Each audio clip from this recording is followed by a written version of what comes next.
crois que c'est au Japon, où il y a le congé menstruel qui est déjà mis en place depuis très longtemps, mais il faut voir aussi les conditions dans lesquelles il est attribué, puisque les femmes doivent présenter à l'employeur un certificat médical prouvant justement les douleurs et puis le fait qu'elles ont leurs règles. Donc ce serait un arrêt maladie quand même très particulier, puisque l'employeur aurait connaissance du coup du motif de l'arrêt maladie, ce qui là aussi est facteur de discrimination et de stigmatisation des femmes. On a de toute façon plein de discriminations, que ce soit à l'embauche ou en cours de la vie professionnelle, en ce qui concerne les promotions ou voilà, différentes évolutions professionnelles. Qu'est-ce qui se passe si on rajoute un congé menstruel, un congé, même si c'est que 1 à 3 jours ou plus, chaque mois?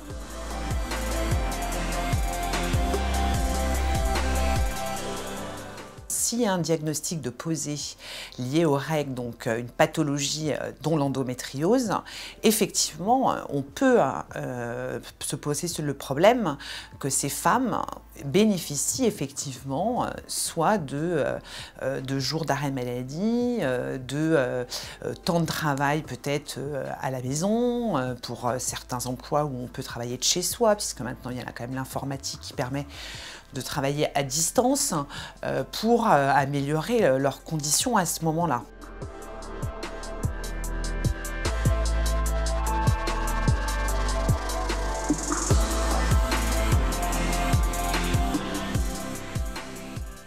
En tout cas, nous, ce qu'on dit à Oser le féminisme, c'est qu'il y a encore énormément de stéréotypes qui sont liés à la question des règles. On associe à la période des règles le fait que les femmes ne sont pas en capacité de travailler. C'est un stéréotype qu'on veut déconstruire.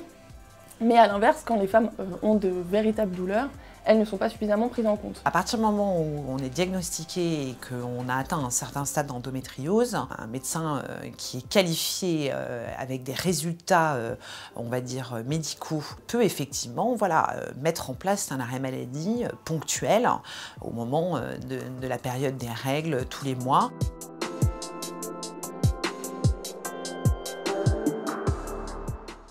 On parle de congé menstruel versus arrêt maladie, mais là aussi on voudrait lutter contre le stéréotype qui voudrait que les règles soient une maladie.